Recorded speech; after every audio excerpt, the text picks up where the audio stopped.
In today's video, I'm in Stafford Castle, and I gotta say, this place is incredible. Love this place, built in the 11th century, and predominantly, a lot of it's still standing. Obviously not what it used to be, but from some of the places we have been, it's actually pretty good.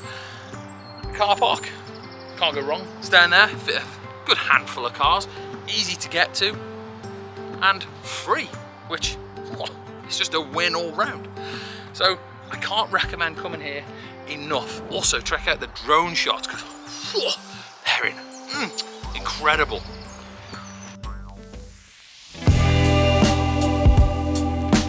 Stafford Castle's origins date back to the Norman conquest of England.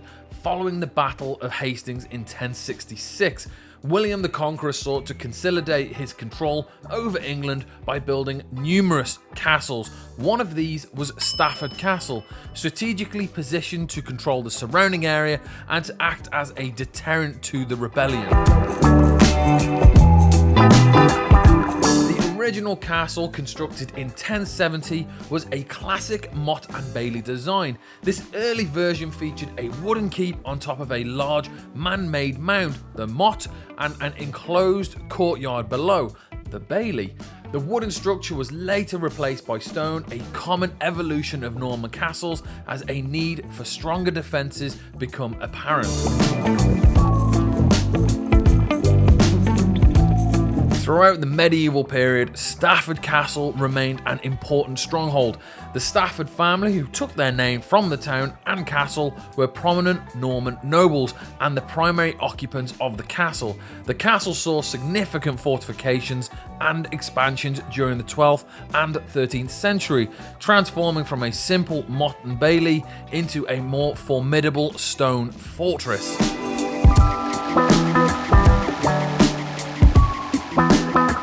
In 1347, Ralph Stafford, a key figure in the 100 Years' War and a loyal supporter of King Edward III, was created the first Earl of Stafford. Under his tenure and that of his descendants, the castle saw further enhancements, including the construction of a stone keep and a curtain wall, which provided greater protection against sieges.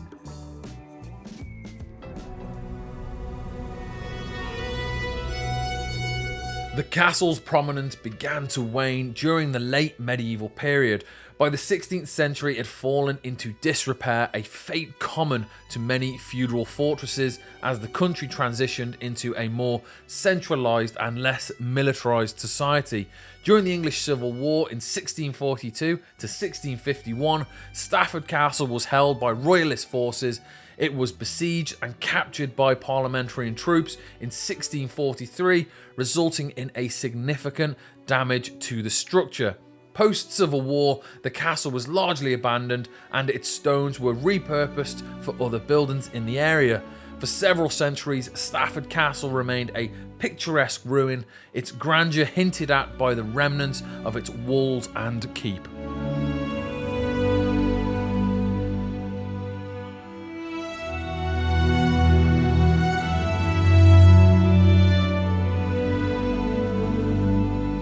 Interest in Stafford Castle revived during the 19th century, a period marked by romantic fascination with medieval history and architecture.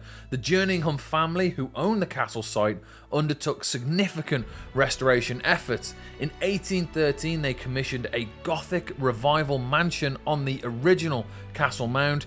This new structure was designed to reflect the medieval origins of the site, while serving as a modern residence.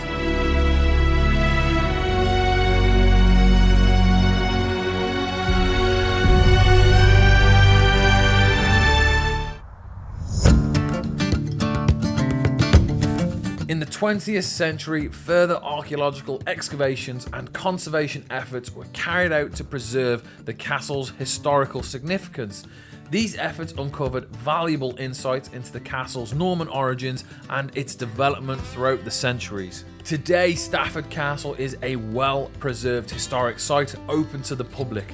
Visitors can explore the reconstructed keep, walk along the ancient walls, and learn about the castle's storied past through an on-site museum and interpretive displays.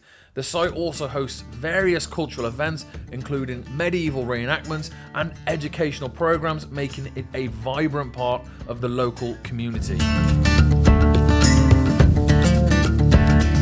Stafford Castle's history is a microcosm of England's own turbulent past, from its Norman beginnings and medieval prominence to its decline and eventual revival. It stands as a testament to the enduring legacy of England's feudal heritage and the ongoing efforts to preserve and celebrate this important historical monument.